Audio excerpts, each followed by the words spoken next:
Audible lets you enjoy all of your audio entertainment in one app. You'll always find the best of what you love or something new to discover. Hey, Ronnie, what have you been listening to on Audible lately? Well, you know I love some wellness in my life. Yes. I read a lot of books that help me, and especially because it is a new year, okay? So I've been really working on my habits. So I've been working on Atomic Habits by James Clear. That's the title I'm really into right now. It's my New Year's title. And guess what? I'm already habitually, atomically better. Great. Well, here's something to also make you better. New members can try Audible free for 30 days. Visit audible.com/crappins or text crappins to 500-500. If you like using debit over credit, don't you think it's time to also get rewarded? Well, now you can with Discover Cashback Debit. It's a checking account that rewards everyone with cash back on everyday purchases. Plus, there are no fees, period. We're talking dance classes for the kids, family vacations, and pizza parties. And it's now earning you cash back with Discover Cashback Debit. Check out eligibility and terms at discover.com/cashbackdebit. Discover Bank, member FDIC. Wondery's new podcast, Dis and Tell, wades into the glorious mess of celebrity beef. Each episode explores a different iconic celebrity feud and asks, what does our obsession with these feuds say about us? Follow Dis and Tell wherever you get your podcasts. You can listen ad-free on the Amazon Music or Wondery app.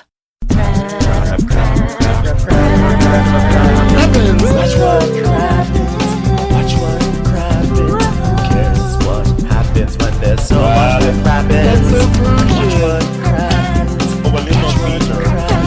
Who cares what happens when there's so much that happens?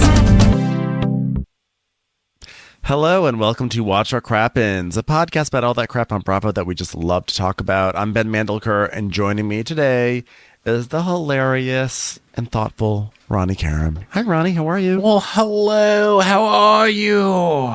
I'm doing so well because we're going to Miami. It is Southern Hospitality Day here on Crappens, which is always hilarious and fun for us. God, we love this show. And by the way, they're also getting a reunion this year, which is exciting. That's a good show of faith from Bravo. Before we dive into that, the Crappies. Crappies are coming up February 17th. They are available to stream.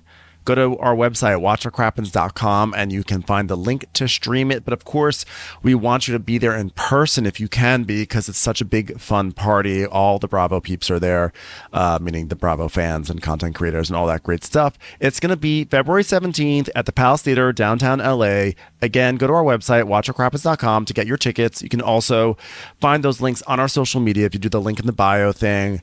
So the access to the streaming and to the tickets, it's all there. Come join it.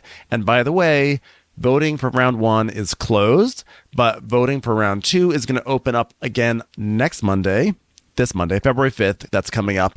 And that will be the official nominees for the show as selected by you guys. So you guys all whittled down the choices down to the top 5 in each category. And those are the official nominees. So get yourself ready for that. It's going to be so much fun. Can't wait to see you at the show. What's going on with you, Ronnie? Also, if you want the last Southern Charm recap, that was on our Patreon, so go get it. It's also where we do It's also where we do videos, which we're on right now. So hi. Yeah. So let's dive into some Southern hospitality because this show is so silly. This is a silly ass show. I'm really glad that we have a lot of Maddi recently, because I think Maddi is the closest that we have to like a proper villain. And she's ridiculous. I don't think Maddie's a villain at all. I think Maddie's a hero, and everybody's totally coming for Maddie. And I'm offended at this point that you think Maddie's a villain. I love Maddie. Everyone just doesn't want to see me be happy. And if it weren't for this gig at the soup plantation of South Beach, like, I would never be traveling with these people. It's like people just don't want to be happy for DJs. Emmy's like coming for my job. She doesn't know one thing about how to even slice a lime. That's really important for this position. I'll tell you one thing I really appreciate about this show, and there are so many, but one that I will really concentrate on right now is that they actually work at this restaurant. And I mean, the rumors were always that they didn't really work at this restaurant, but as far as the show goes, they actually, a lot of the stuff takes place at the restaurant, which I really like while they're working. I think that's so fun. And as we're entering a new season of Vanderpump Rules where no one even works there anymore, I don't even know why it's called that. I really just enjoy watching people work.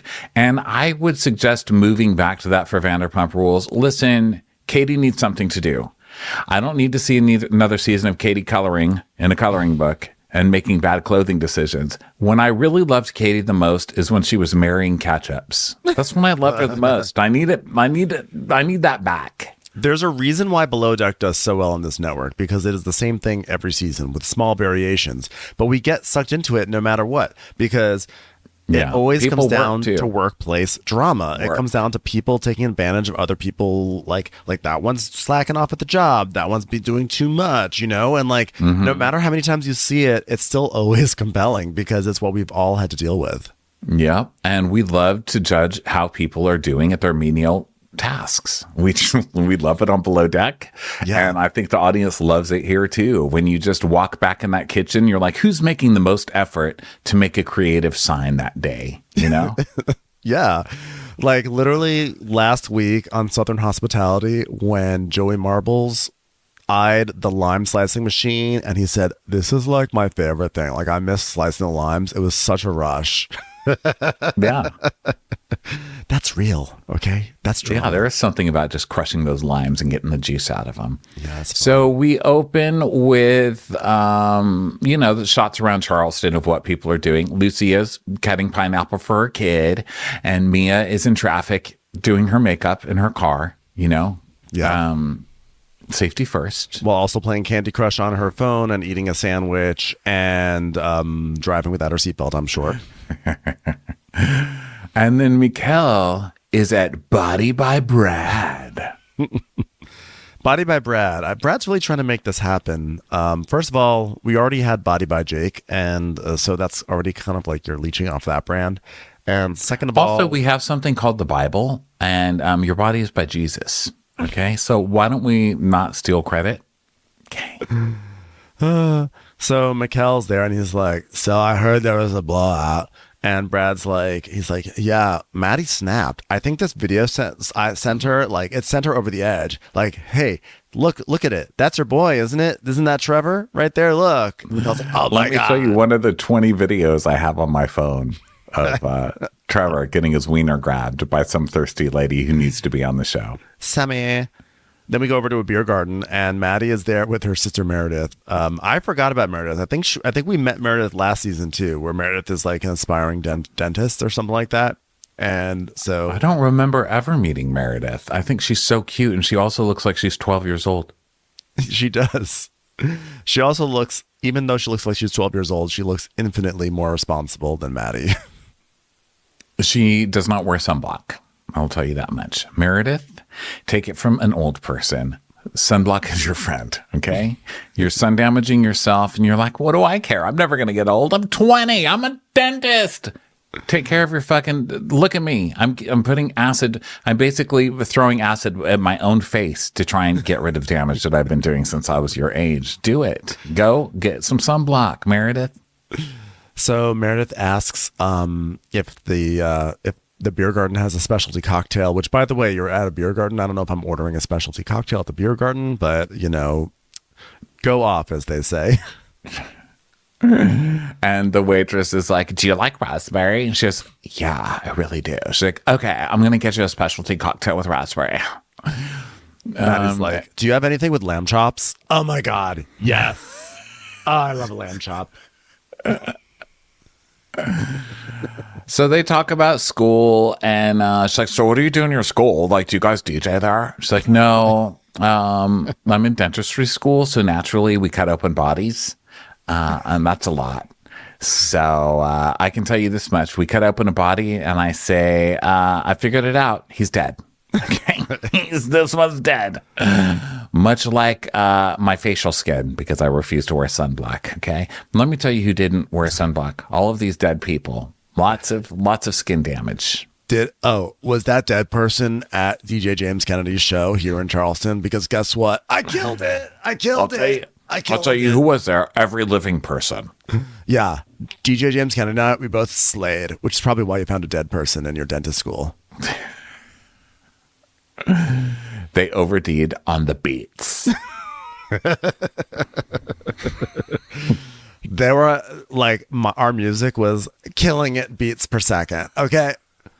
So Maddie's like, what does a dead body have to do with teeth? And Meredith's like, I think we just have to learn about like the body and stuff before we get to the teeth or something.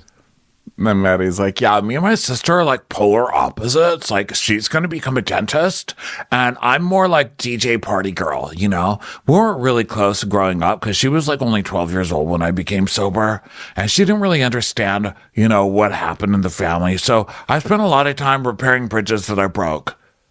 Literally and figuratively. I would say Meredith is probably like, I do that. I'm literally in school to fix bridges. I don't know why I've always just wanted to fix bridges ever since I was a little girl. I love a good bridge, especially if it's made from lamb chops. So Maddie's like, oh yeah, I had braces and you had braces. So I think that fixed all of our family trauma, right? And because they're talking like they're bonding, like, look at what close sisters we are. It's like, we both had braces. And Meredith goes, I know, but did either one of us wear our retainers? And they start cracking up. They're like, yes, retainer rebellion. Yes. Oh my God. I love that we're a family that loves music. Remember last season? That was Maddie's thing. She's like, my family, we all just love music. We're like the Partridge Family.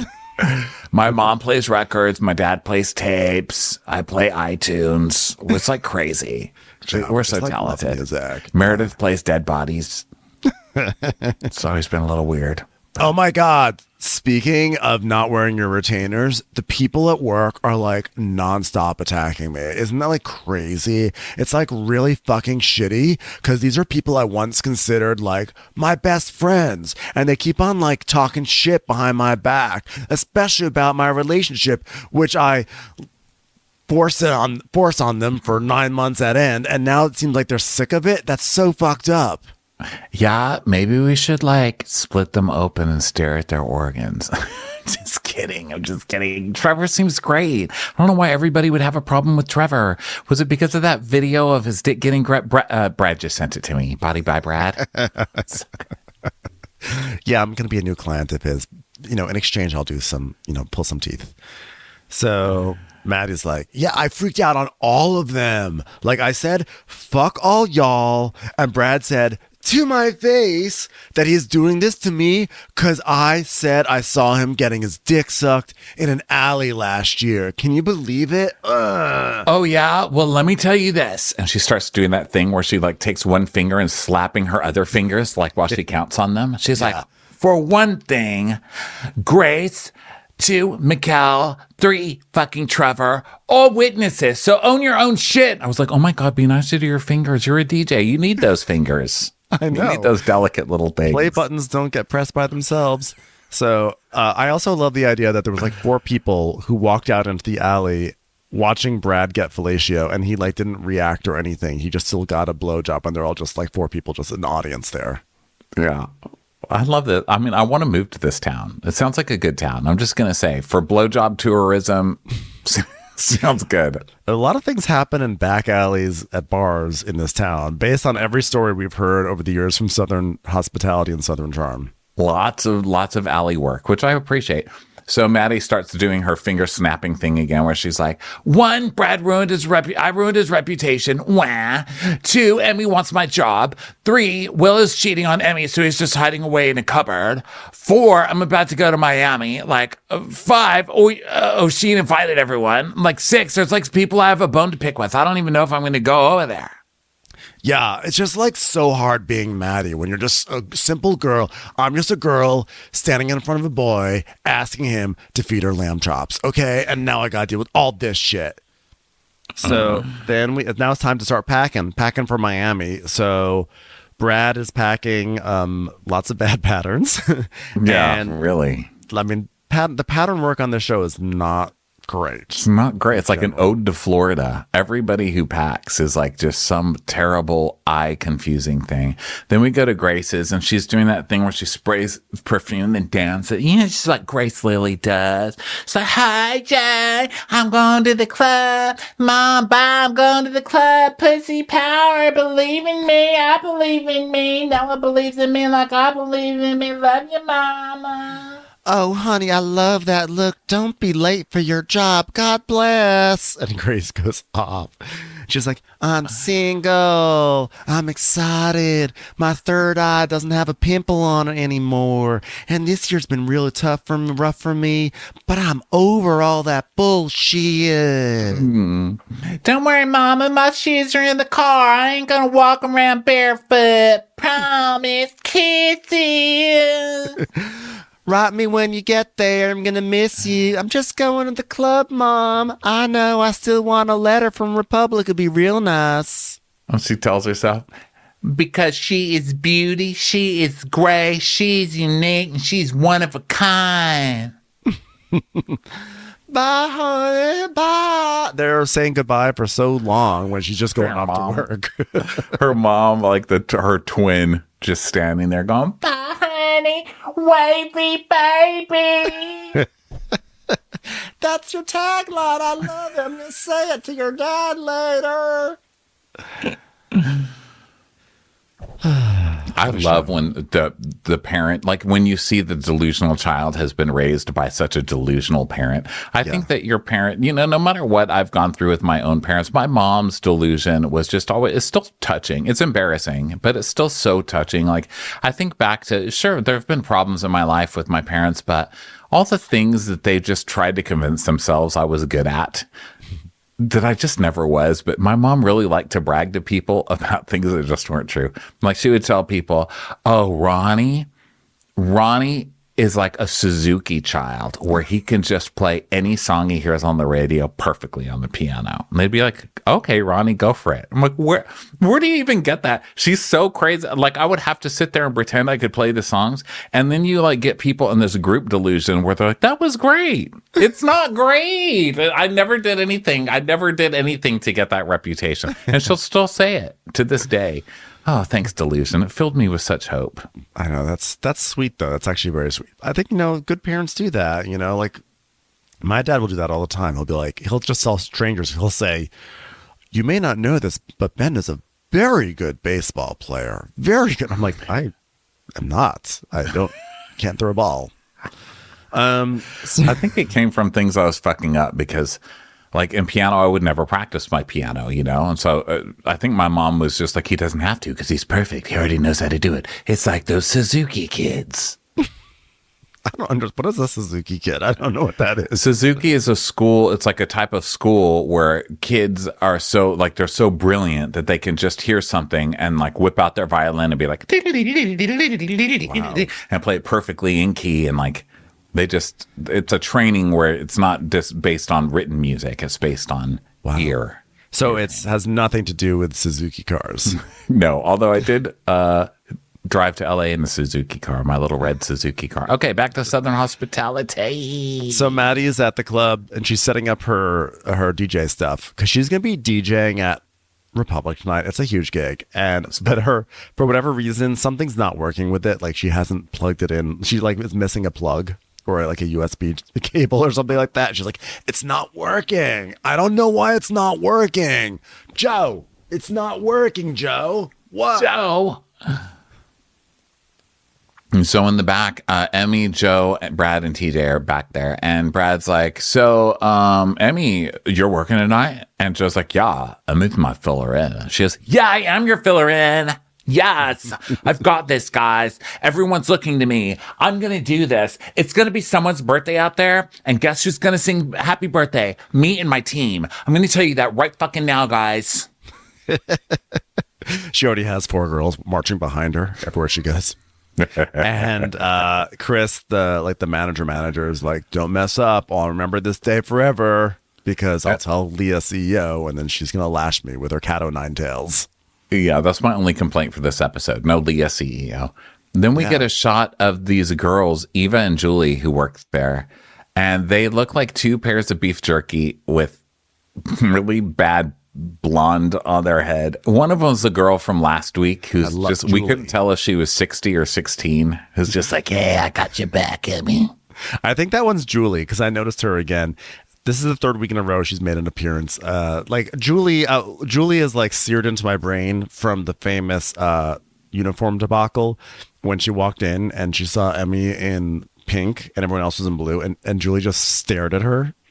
It was like a zombie at the doorway, just deciding how when it was gonna pounce for brains. And like that Julie is terrifying. She is terrifying. But she's now my favorite because she was doing it again. She's like in front of that sign in front of the group of people and she's like giving like zombie looks at people. Yeah. I love this look she has. She really is rode hard. It's time for a commercial. It's time for a Crappens commercial.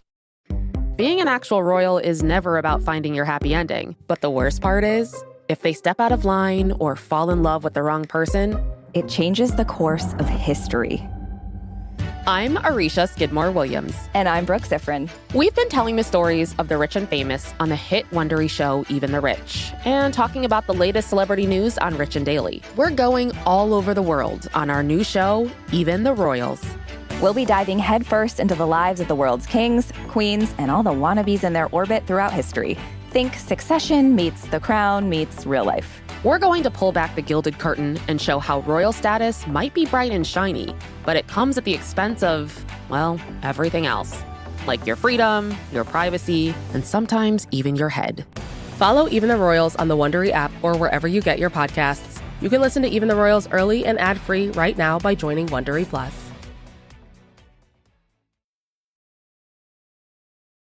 So Emmy is saying, okay, I'm going to do a rundown because that's what we do when we're in charge, right? But I should probably wait till Grace is here, right? Well, Grace is coming. And just like, Maddi should be here too. Let me just go grab Maddi. And Emmy's all mad. She's like, oh my God, now we're going to have to wait for Maddi for this very important business meeting that I put off until Grace was going to get here anyway. Really pissed. Yeah. Like, I want like, you know, being a manager, like I'm still like new to it and like I want that support, but all I can feel is like negativity coming from Maddi right now. So then Joe gets Maddi, who's still like working with her table. She's like so like flustered right now. And he's like, hey, Maddi, we need you in the back right now. Can you come to the back right now? Like, I can't fix this turntable, Joe. What? What's going on? This isn't working, Joe. But we're doing like the lineup and like with Emmy, so like because she's running things. Emmy's running things tonight, so you want to come? Weren't you running things, Joe? You're the VIP manager, Joe. Hey, don't yell at me like that. That's I'm not. I just can't figure this out. Like I'm playing it and there's no music coming out, Joe. Yeah, well, come on. Like, listen, I'll give you Nanny's chicken parmesan recipe after this if you come with me to the lineup. Mm-hmm. So she tells us, hello, I'm the DJ. Can someone cut me a break? Emmy? Oh, right. You don't do anything. I'm the bitch that runs the bitch. Who are you? Irrelevant, that's who. Irrelevant. The bitch that runs the bitch, you can't get the electricity to work. You can't find the on button on your DJ stand. Okay. Are you going to call the fire marshal for that? Yeah, I will, because I know what to do if someone breaks their leg. I know what to do when someone breaks their leg. Okay. Does Emmy know what to do when someone breaks their leg? No, I don't think so. There are 3 very important numbers that she doesn't even know about. 911, bitch. Now, excuse me. This Fisher Price, my first DJ set, is not going to turn itself on by itself. So now it's team meeting. Dun, dun, dun, dun, dun, dun, dun. Yeah. And Emmy's leading it. She goes, well, like always, we have a phenomenal team. And Oishin is saying, like, oh, I had no idea how much heat is on in the group. Like the Maddi and Broad thing. You can use scissors on that rope if you know what I'm saying. Hashtag the milkman. So did you notice that Oishin, have you noticed this? I didn't notice it until this episode. Oishin has Trevor's face. He just has like hair and long hair. He has the exact same face as Trevor. And you can really see it in the confessionals. Take a look next time. Because it's odd. I can totally and see I predict that Maddie's going to hook up with him now because he looks just like Trevor. I can totally see that. Well, he's able to like, he was able to get over the hump that Trevor can't, because Trevor still just sort of looks like a child, and he's like trying to grow that facial hair, but Oishin was able to grow his hair out. I guess, yeah. So it's like Trevor, but 100% rapier. Am I right? And with more dairy. So, with more lactose. Trevor with more assault and lactose. So then Grace comes like into the meeting, like, hey. Yeah, she's posing. She's like, hey. And they're all cheering for her. She is like the neighbor on a sitcom. Walking in, the audience claps. But the audience is the rest of the cast of the sitcom. Like, oh my God, Grace actually came to work today. And she's like, hey, everyone, I didn't come in to play. I came in to slay. She is power. She is woman. She is soda gun. She is vaginas, sparkles. So Chris is like, okay, everyone, we have a big night, okay?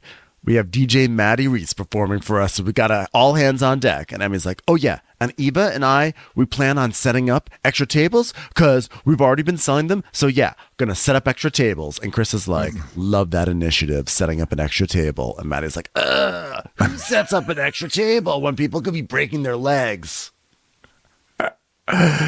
Obviously, this girl does not understand how much extra space putting up extra tables can cause when there's a fire in the restaurant and people are trying to run away. But whatever, you know what? I run this bitch, so.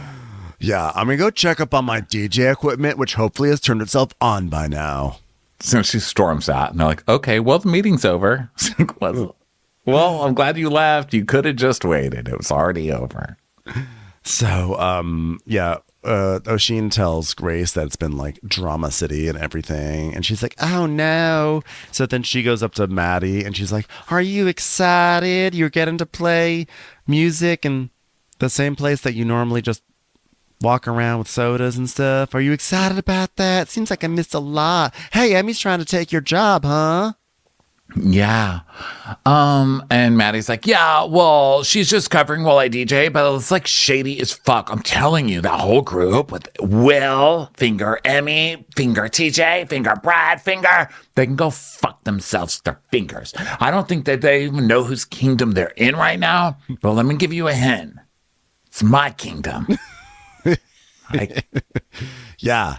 And by kingdom, I mean a smallish club in Charleston. Yeah. That's just period. Period. The only shock here is I'm not putting a T at the end of it. But period. You got to let him know, girl. You got to let him know who's boss. I am with these sick beats as soon as I could turn on my CD player. So then Grace is now the night's starting. Maddi is like DJing and everything. The crowds are in, and we see some classic Grace Lilly VIP sales techniques at play outside. She's just basically waving like a flashlight around, going, "Hey, come in here, y'all can be VIP. You want to be VIP? Come on, come on, come on, come on, hot dogs, peanuts, who wants peanuts?" Very, very exclusive club, this. You want to be a VIP? You want to be a VIP? Come on, come on, come on. And we see Emmy doing her super difficult job. She's like really pioneer. She's putting sparklers in a bucket and getting the sign ready. And then Maddi is like pumping her arms and dancing around, DJing. And so Brad comes up to Emmy and he's like, so how is everything for you? She's like, I just want this to be like a positive environment, Brad, you know, but like Maddi encourages toxicity. I mean, did you see that whole thing where she like couldn't find electricity to work? Like, what am I supposed to do with that? Yeah, at the end of the day, they're like, that is like a friendship that I used to like really love and cherish. And like at the end of the day, I need her to be amicable for me, specifically at the end of the day, which is also night, which is like right now. So then they're really into at the end of the day today on this show. I mean, that's always a big part of these shows. But I mean, today it's every other sentence is like, at the end of the day. I mean, it is a show about nightlife, so I sort of get it. So Emmy goes up to Maddi with like a water bottle, and she's like, "Hey, I just wanted to bring you some water because I didn't know if you needed anything. I didn't know if your like rampant irresponsibility was leaving you parched. So here's some water, and if you want to talk, I would really love to talk because like I don't want to have this animosity." And Maddie's like, "Oh, okay, thanks, but I don't want, maybe not right now because basically I'm in the middle of surgery, as you can see." So. Emmy was like, "Yeah, you idiot. I wasn't even mean right now. I'm working too. I'm doing all the things that you don't do on your job." Yeah, she's like, "Yeah, like later." Okay, well, enjoy the water. Enjoy the water? I run this bitch. God. And then Maddie blows like a to the camera. I've never seen that, but she's like, "Suck my asshole, bitch." Ew, she just brought me a complimentary water that this club would normally sell for $9. Gross. Suck my asshole. She's like, "I brought that girl in. I gave her a job. It feels like betrayal from someone that I thought was my friend. Maddie, you are not the manager and you are not the star. You're like second understudy. And this is when I'm DJing. That's when she decides to do this." When I'm doing my art and killing it like DJ James Kennedy, like now is when she does it. By the way, this club has like 45 different managers. I don't know why Maddi is threatened in the least. Yeah, well, I'm glad she is. So it's now 1:33 in the morning, and Emmy, they're like, "Hey, Emmy, you want to go get some pizza?" She's like, "I'm the manager, so I'm going to be like staying here. I've like things to talk about." You may remember that extra table I had to set up. Yeah, well, now I've got to clean it. So good luck having your pizza while I slave away on the extra table. So some of the boys go to pizza. Oishin and Chris and Brad. I don't know who goes. Will. Oishin goes with somebody. Oh, Brad, right? So they go to get pizza, and they're pizza ordering. who ordered? Buffalo chicken is one, and then Hawaiian is the other. So neither one of you planning to make out with anybody? Huh? They were basically eating focaccia bread with cheese on it. Did you see that? That was some doughy pizza. I'm not someone who's super like, it has to be the thinnest pizza crust of all time. But like this was ridiculous. This looked like terrible pizza. Yeah, it didn't. It didn't look good. You know how when they go on Southern Charm, they try and make everywhere look super glamorous and cute? Not this show. This show's like, "Welcome to shit pizza." Yeah. Where everybody goes. Well, they're broke. So Oshin's like, "Oh, Maddi got Emmy fired up in there." And Will's like, "Well, I don't know. I feel like Maddi lost her cool in a way." "Oh, yeah. I've never seen her lose her shit like that ever before." Hot, hot, hot. And William's like, "Yeah, well, it became like we were attacking her. Like, I think our spiciness is like we're confirming, like she's just mad because we're like confirming her worst fears about Trevor. But like she pointed out an important thing, guys, that we should all think about. And let me just say, as a lawyer, our friendships are broken." And Oshin's like, "This is why I want us to all go to Miami, bask in the fruits of our labor." I was like, that makes no sense. Fine. He's saying your friendships are broken, and he's like, "Oh, that's why I want to go, so we can bask in our fruits of our labor." I was like, the fruits of your labor have been terrible friendships. Yeah. I don't think you bask in fruit generally, but who knows? So now Grace is at home reading a book, and she's like, "Oh my God, I think I left off at the part that's about self-love." You've got enough self-love, okay? Open the part that's about math. But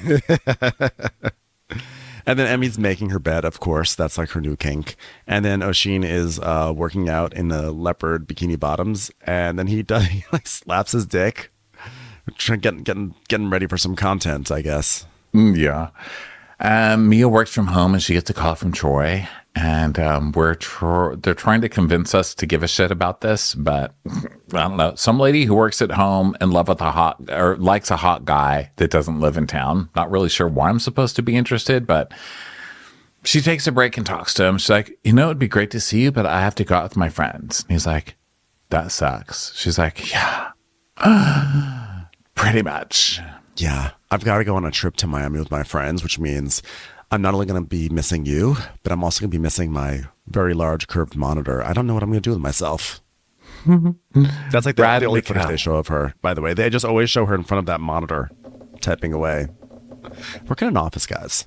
From home. Yeah. I work from home, so Brad and Mikkel go to lunch and talk about Miami, and Mikkel's like, "You have to tell me about it because I think the environment in Miami is like it's just not right for me. You know what I mean? Because like right now I'm not drinking, so I'll have some water immediately. Thank you." Wow, I mean, he really came out of nowhere with that water bottle. So he's like, "So are you and Lucia, are you going to share a room? Because like Miami's full of possibilities, so y'all have fun. I'll be a phone call away. Everyone can't wait for Brad and Lucia to hook up, right? Right. Yeah, and Brad's like, "So do you think that me and Maddi can ever get along?" And Mikkel's like, "No, I mean, she's like viewing the group as like gunning for her, so." And he goes, "Well, I'm sick of defending myself and saying I didn't get my dick sucked in that alley." And Mikkel's like, "At the end of the day, you get nothing for nothing." And that's all you can say for the life of the poor. If you got your dick sucked in behind the fucking alley, so let it be. Like, you know, were you in an alleyway with a girl? Yes. But like, did I see you get your dick sucked? No. Because I don't know what your dick looks like. And I would have known if you got your dick sucked because I just saw you in the alley, but I don't know. And then he's like, Brad does this thing like, wait, did he just say what I think he said? Because Brad's really bad at doing the lines the producers give him. They're like, "Okay, Brad, we're going to need you to set this up. Can you just say, did he just say what I think he said?" Okay. Did he just say what I think he said? I'm like, God, Brad, you got to do this a little bit better. The acting's not that great on here. And then it rewound. And in fact, Mikkel did say, "Did I see you get your dick sucked? No. Did I know you? Did I see anything? No." And he's like, "So wait a minute, Maddi lied about me?" And then we see a clip of her finger. But first of all, it was like this person, that person, and that person. We all saw him getting his dick sucked. I appreciate you. The only thing is that she's trying to hold against me. And Mikkel's like, I never believed it. No, I didn't. I just went along with it because it was like, this is my friend. And Brad's like, I get it. I think I get it, but I can't quite understand you. He's like, look, I didn't want to confirm or deny. Like, no response to response. That's what I should have said. I should have said something. I don't know. So now this scene obviously is set up for Brad to like look all innocent or whatever. Now he has somebody on camera saying that they lied for Maddi. But what happened between Maddi and Mikkel for this big change to happen? That's weird. They just suddenly all decided to get Mikkel on their side, and what happened? Maybe Mikkel is feeling like he's going to bat really hard for Maddi Reese, and then he saw the video of Trevor and the girl grabbing Trevor's dick, and he's like, "Why am I going to bat so hard for her?" And so then he's like, and also probably. Like, because I'm sorry, but last week he said, "Maddi, Trevor didn't cheat on you. I talked to Trevor. The girl was making out with Trevor's girlfriend or Trevor's friend, not Trevor." And she's like, "Oh my God, see?" So she believed everything that Mikkel said to get back with Trevor. So why is he jumping all of a sudden on the other side? So I like your theory of that. Also, let's be honest, Maddi probably hasn't returned his call in like a week because Maddie's the sort of person, she gets back with her boyfriend, she doesn't need her friends anymore, so she disappears. True. And he's like, "Fuck this bitch." Yeah. Okay, yeah. I like both your theories. So then it's packing for Miami, and Will is packing a duffel. And Emmy, of course, is like, "Why are you packing a bag that's not Rolly, you idiot?" Emmy, all she wants is to make her bed, have a clean apartment, and have logical baggage choices to go to Miami. That's all she wants. And to be the wife of a lawyer. And Will just can't quite seem to execute on any of these fronts. Well, who wants to be with somebody who takes a duffel instead of a rolly? I mean, that's just stupid. It doesn't make sense.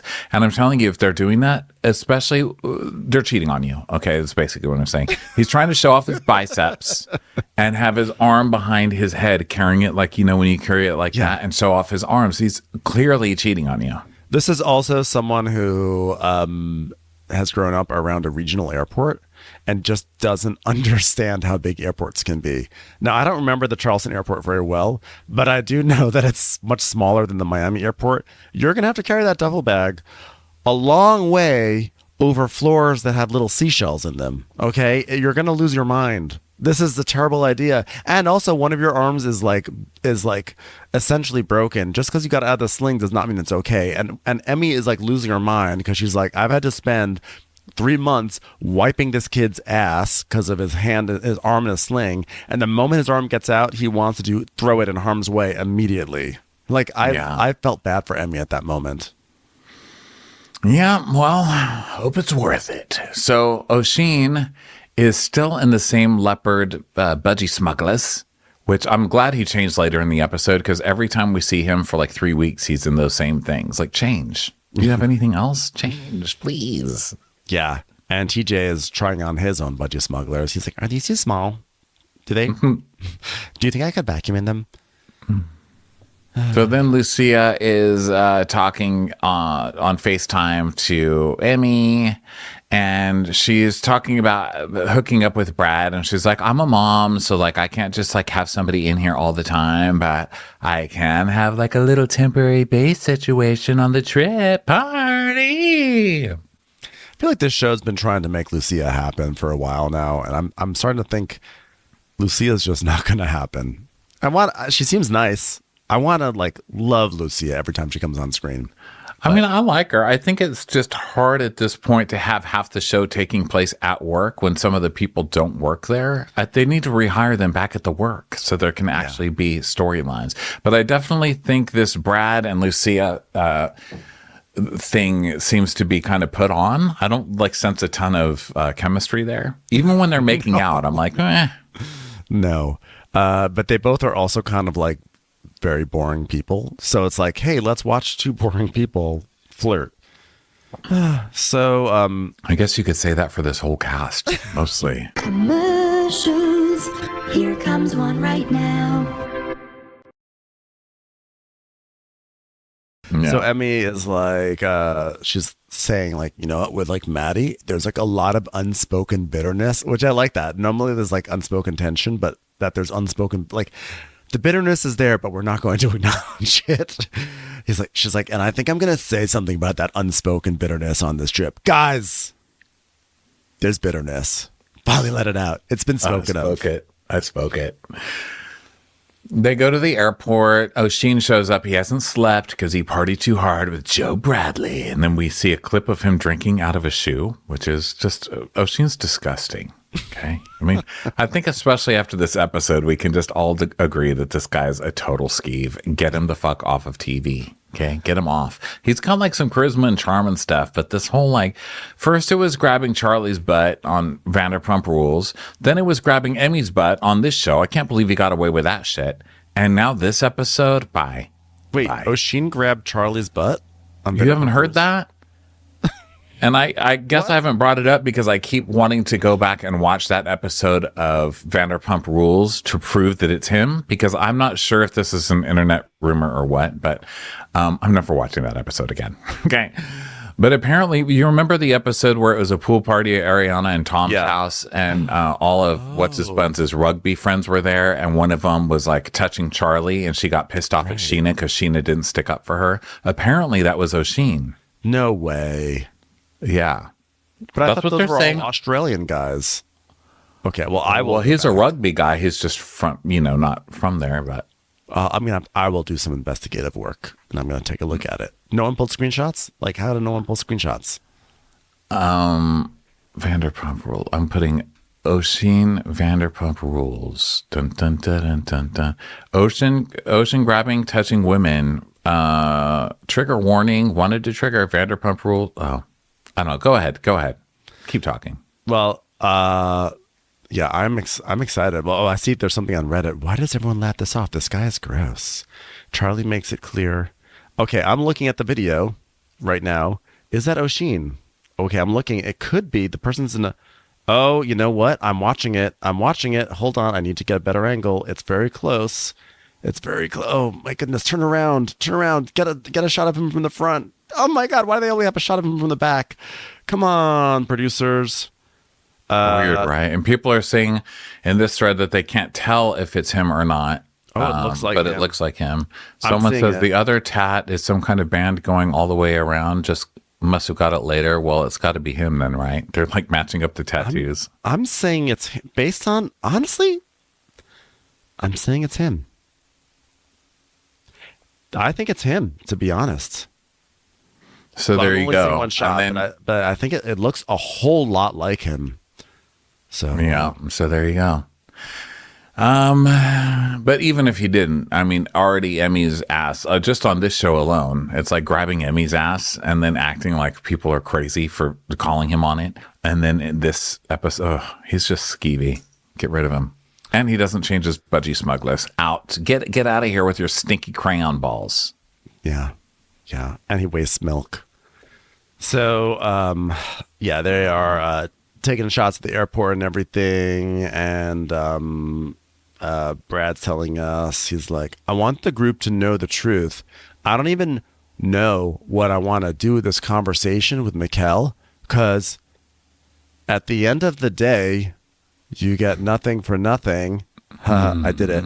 And I know she's going to deny everything. So then Grace is like, I'm using this trip to reconnect with my fun, free, feminine, divine, wavy baby self. We're riding all the waves. I'm going to get on that plane. I'm going to ride it on waves and rainbows and pussy flowers. So now we're in Miami, and Grace is like, wait, where's my phone? Did it fall off my rainbow and pussy flower flight? No. Oh, it's in your hand. Oh, sorry. Fucking idiot. Gravy. Oh, so now they're in the van, and Grace Lily's like, Lucy, when was the last time you got some dicks up in you? And she's like, it's been a couple of months. And they're like, we're gonna fix that one, girl. So Lucia's like, I concur. So Bill's like, you're gonna find love. And Maddi says, this is no place to find love. You know where you find love? On a rickshaw going through a lamb chop market. Yeah. Oh yeah. They get to the hotel, the Dream Hotel, which yikes. It's so funny because they try and do the Bravo thing where they walk into the rooms like, oh my God, look at these glamorous rooms. But it's like a Holiday Inn, with the paint job. Those places are not known for being like the lap of luxury. It's always like, look at the cute way they made this closet into a hotel room. Yeah. We stayed at the Dream, one of the Dreams, I think. I've never stayed at the Dream. You haven't? You think you would remember? I don't have any dreams. I don't have. My dreams are all dead. I never got to enjoy the Dream. So there's going to be a big volleyball game later that Oishin is planning for the group. And so everyone goes to their rooms. Joe and Oishin are going to have to share a bed. And he's like, wait a minute, this isn't even a queen. What the hell? And he's like, sorry, brother. Joe's like, oh man, I'm so upset that I have to share a bed with Oishin. I'm so upset. My hero. It's like most people, like, who wants to wake up naked next to their heroes? Am I right? Hey, what happened to that girl from last year? She came in like midway through. She was blonde and like she was hot, and she had a boyfriend who worked in finance. And then she came in and she was sort of like a bombshell, and she stirred everything up. And then we never saw her again. Was her name like Reagan or something like that? Oh, remember? Yeah. What happened to her? She was like part of like one of the dramas that happened. I forget, but they brought her in mid-season and she was great. And then they just got rid of her. Oh yeah, that's weird. I don't know what happened. Bring her back. She was dating someone who had dated someone on Southern Charm, right? Wasn't that her thing? Something like that. But like Maddi didn't like her, I think, for some reason. There was some issue with her. I forget, but she played like a role. I don't know. She's sort of like, she was at like the Sally level this season. And speaking of which, where's Sally? Did she not get invited on this trip? Nope, she fucked it up when she made out with Gaston right before she came and hooked up with Joe over chicken parmesan, over Nanny's chicken parmesan, to be God, Sally, you missed out on a trip to Miami. You really played it wrong. Sally. Yes. Sally. Yeah, Sally fucked that one up. Sally wrote a little too much. All right. Stupid. So Brad and TJ are sharing a room, and TJ walks directly to the back room because they have like kind of a back room, like a little living room and then a bedroom. And he walks back there and he's like, oh my God, the perfect place to whip out my vacuum. And Brad's like, nope, I'm getting that because I'm going to fuck Lucia back here later. He's like, okay, well, yay me. Yay me, just TJ. just alone in a bed in the front part of the suite. Love it. So Oishin is in his white budgies, and he's like, oh, I need to put out some more content. Joe, will you take photos of me? Joe's like, me?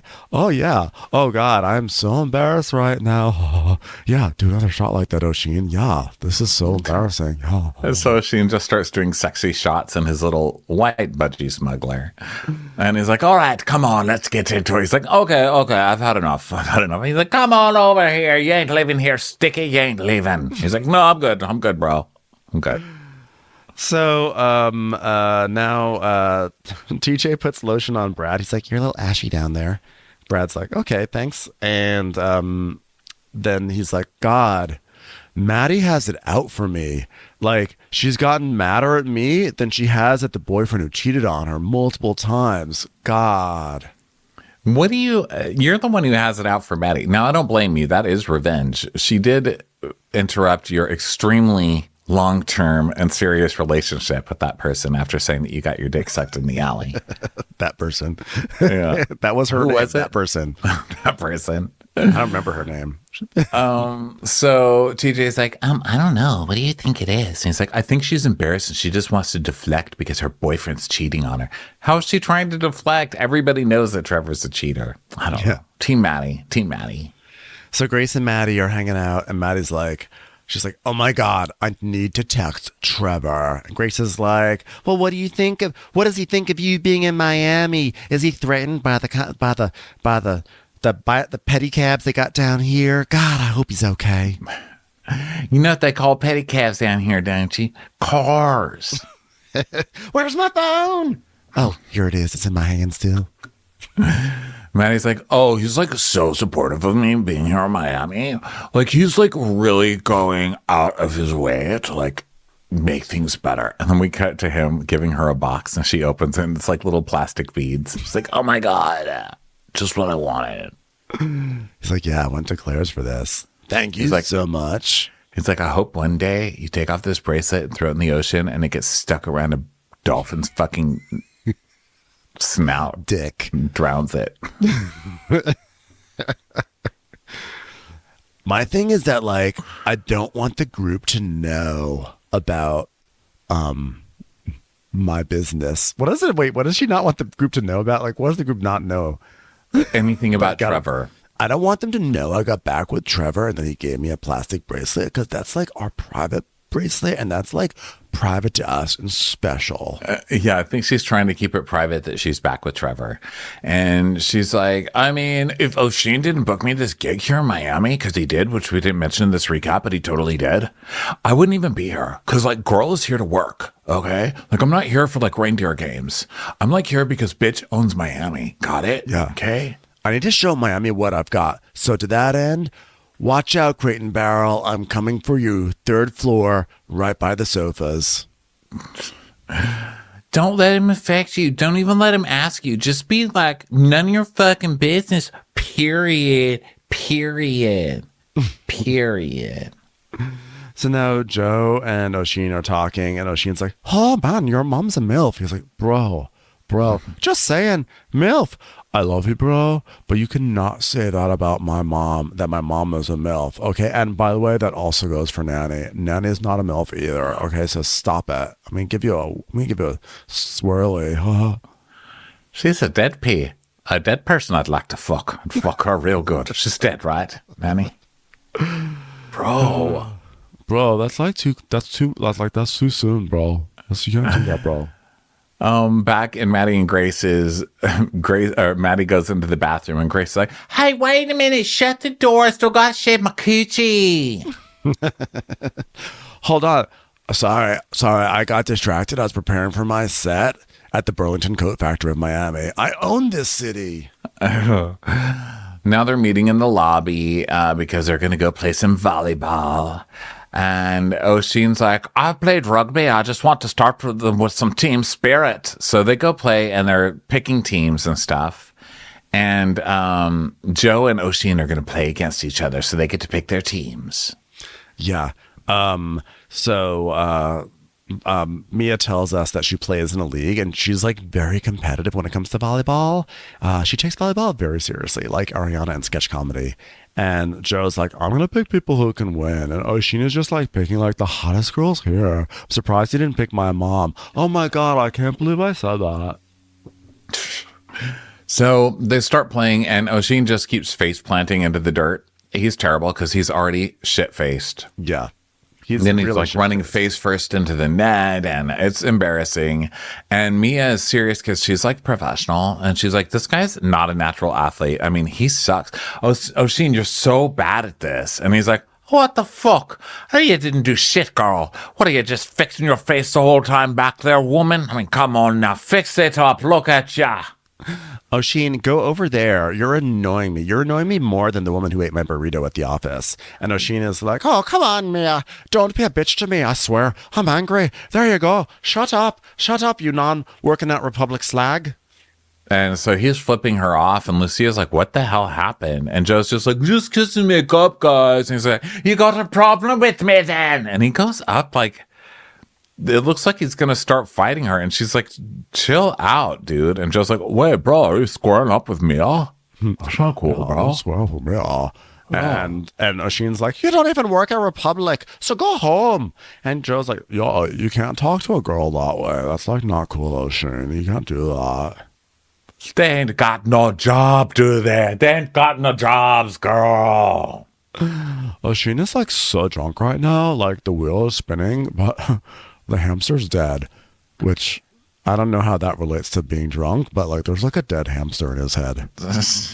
He definitely needs to get some sage, some Palo Alto, some water, and a bit for his cooch. So Brad and Joe like take Oishin off to the side to let him cool down and be like, yo, stop. And Brad's like, you can't talk to her that way, bro. And Oshin's like, but you and I are athletes. You know that.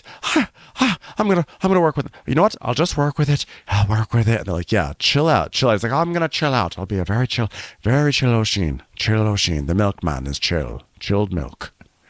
So they come back and they're like, okay, let's just let this go. Oh, well, Oishin does. He's like, let's not talk about it. We're just going to let it go. And they're like, no. And he says, apologize to the lady. He's like, I'm not apologizing. If you want to swap teams, I'll do that. But I'm not going to fucking apologize to that. I think he says the C word. I'm not sure. Wow. He was definitely like still hot under the collar for this stupid moment. I think he called her a C word because it did not look like the B word. Okay. Wow. That one's easier to read. This guy's a pig. I can't even believe they let him stay here. They should have sent his ass home. Wow. So Emmy is like, Oishin, 0 stars for the milkman. Emmy is like, we're just playing a friendly game. You know, he tries to play this whole like tough thing, but he's fragile. If he was a pro athlete, like, how can he not take smack talk? He's a pussy. I'm like, what part of this guy who like who's on OnlyFans and walks around smacking people's asses makes you think that he is not fragile? Like, this is the textbook definition of male fragility right here. Well, let's go, Mia. Your life is going to be over there. It's going to be better over there. Go ahead, switch teams. They're like, dude, what is wrong with you? He's like, I don't care. I'm ignoring all of you. See that world where I'm ignoring you? This is it right now. By the way, Grace Lilly is wearing a yin-yang bikini. I did not notice that. That shit is hilarious. This man is like inebriated and he looks like a child wearing a diaper. Like he's literally Captain Underpants. He just got maddied. So then he goes to like pat Lucia probably on her butt. I don't know. I'm assuming like on her back or something. And she's like, don't touch me. I go with my girls. And he's like, oh, now you too? Oh, you guys got a lot in common, don't you? She goes, oh, really? Like what? And he goes, you ain't got no job, girls. So then everyone's like, Oishin, you got to shut the fuck up. And Emmy's like, don't come for Lucia or I will come for you, we white speedo bitch. Will, like, go slap him. What were you going to say? I said, Will, go slap him. Yeah. I was like, oh, I can't. I'm going to be a lawyer, so. I can't because like I hit the ball and it turns out it really hurt my arm. So I'm sitting off to the side. So then Maddie's like, go home. You need to go to the hotel. So he stomps off like a child. And then the group watching him go, and then they turn around and Maddie and Grace are taking each other's picture on the beach. Yeah. Everyone's like rattled by Oishin's behavior and really upset. And then these two jokers are just like, hey, another selfie. Can you do one of me? Make sure you get my cooch in it. I just washed it. Will's like, nothing happened in their world. And Grace's like, I'm in Miami, bitch. So Maddi goes back to the hotel and sees Oishin just sitting outside. She's like, you're a mess. Go get a nap. I've got a gig tomorrow. I own this city, bitch. Yeah. So then let's see. Lucia, it's her turn to get her butt shot in the shower this week. So that's, that's fun. It's her spin on the wheel. So now they go to Bar Noche, and there's an empty seat, and Brad's like, is that supposed to be Oishin in that seat? And just like, yeah, he's passed out. I hope he wakes up tomorrow remorseful. I mean, we could all move past it, right? I mean, I don't know if I'm going to be able to move past him railing my nanny, which he was talking about in his sleep, but... We all have bad days, and I just don't think it's like time to write him back, just write him off just yet. So Mia's like, well, I do have beef with him, and I will until I get a real apology by that low-life, sucky volleyball player. And Maddi's like, well, you and I both deserve one, and I think you'll get one. But, like, it's weird because he's, like, the host of our trip, and he's, like, not even here. Like, if he doesn't even show up to my gig at Barnes & Noble tomorrow, I'm going to be furious. So then Will's like, we don't need him. I'm a lawyer. So they decide they're going to party really hard to show how much they don't need Oishin, and they do. The rest is like montage, party, taking shots out of each other's butt cracks. And then they run to another club. They run through the streets to another club, and Emmy immediately gets down on the floor and does a headstand on the floor while people cheer. And congrats. You and the weird part was that, like you're on fucking random Miami bar floor. So. Yeah. The weirdest part was like after she did the headstand, she then went and started waiting on a table. She's like, I just want to help out. I just need to help out. I need to prove that I'm worth it. So like, ma'am, could you please stop drawing on the wall? She's like, it's a sign. Somebody's birthday and we're going to fucking celebrate it. Will, all the waitresses here are wearing blue and I'm wearing red. This cannot be fucking happening again. It's like, you don't work here. I need to do it though. I need to be in dress code. Now we get the Brad and Lucia scene we've all been waiting for. Where they're like, you're hot. And they're like, you're hot. But I like that color on you. But you already knew that. Yeah, thanks for the confirmation that I'm hot. Yeah, you are. This was painful because this entire time there had been, the talk has been like, man, it's been like 2 weeks and we haven't even kissed yet. And now we find out Lucia sitting here saying, I don't make the first move. I've been waiting for him. So now we see him at play and he's like, she is like draped on him and she keeps coming in to be like, okay, you can kiss me now. And he's like, hey, what are you up to? Or something like that. She's like, I don't know. My lips sure are dry. I wish they could be moisturized. Well, here, let me give you some of this. Chapstick. Oh, thanks. It's like how many times I was like, come on, just kiss her already. Yeah. And he's like, I want to explore more. We're at the Dream Hotel. Let's dream. I'm thirsty for you. I can show you better than I can tell you. It's just like, oh, he's going to kiss her. And then he hugs her. Like, that's not showing her. Come on, dude. Finish this No, up. she's like, okay, so let's make out then, because he said the thing about dreams. So then he goes, okay, we're going to take a picture of our first kiss. So then he starts taking a selfie video of them making out. I mean, if that's not new cast member on Bravo, I don't know what it is. Like, we're going to make out for the first time. Let's make sure we get it on Snap. Yeah, this was... Oh, basically he has no game. She was just like, oh my God, just fucking kiss me already. Jesus. Yeah. So it's the next day and Oishin is hungover and the music is very serious. It's very serious because he's waking up and he's like remembering how he was out of control during volleyball yesterday. Yeah, and he gets out of bed and he was naked. Poor Joe Bradley. It's probably just like, or lucky. Who knows? Who knows how he looks at it, but... Ugh. Oishin is so disgusting because he was stinky and all barfy and like he's just crusty and boogery and just naked next to you in a full-size bed. Ugh. There are probably a lot of farts. So he's brushing his teeth. He's having like Vietnam flashbacks to like missing the volleyball and everything. And so really, it really is. He's like full metal body smuggler, buddy. It was a bad one. It was a bad one. He's like, oh, I can take my anger out on people, and it depends on how you rub me, or how I rub you. I'm so lucky, and I don't intend to be that way. But the thing is, I'm super nice until I'm not. I'm like, that's usually the way most people are.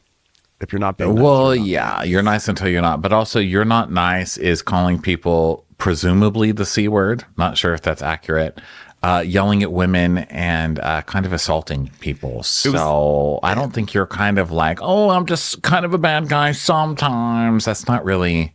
Well, it also, that's not a very contrite thing to say. Like, well, I'm a nice guy until I'm not. It should be like, oh, I'm so mortified because, I got drunk and my demons come out or something like that. It wasn't that. It's like, well, I'm nice until I'm not. So meaning that like, I don't have to change. This is just who I am.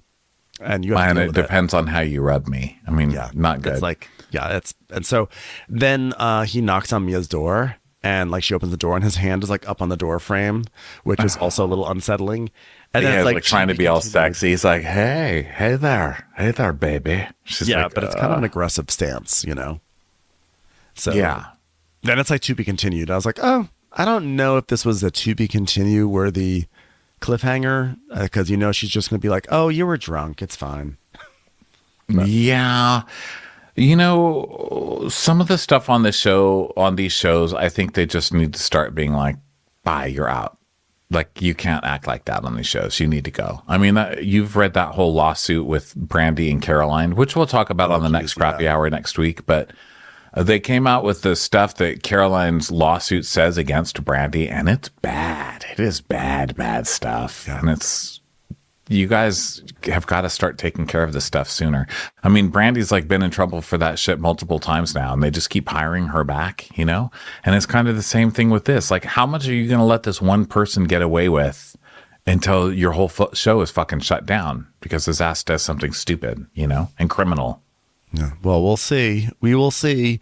But in the meantime, thanks everyone for listening, and be sure to get your tickets for the Crappies, whether it's in person or streaming, and we will catch you on the next episode. Bye. Watch What Crappens would like to thank its premium sponsors. Ain't no thing like Allison King. Ashley Savoni, she don't take no baloney. Strolling the park with Caitlin Clark. She's not just a Sheila, she's a Daniela. Itchels. Aaron McNicholas, she don't miss no trickolas. She's never scary, it's the Green Fairy. Jamie, she has no last namey. Hava Nagila Weber. Know Your Worth with Jason Kurth. She's the wind beneath our Jennifer Wing. Sip some scotch with Jessica Trotch.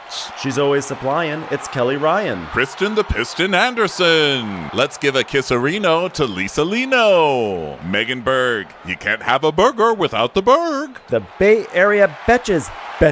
And our super premium sponsors. Somebody get us 10 cc's of Betsy MD. We're taking the gold with Brenda Silva. Let's get real with Caitlin O'Neill. Don't get salty with Christine Pepper. Can't have a meal without the Emily Sides. Nobody holds a candle to Jamie Kendall. She's not harsh, she's Jill Hirsch. She's a little bit loony.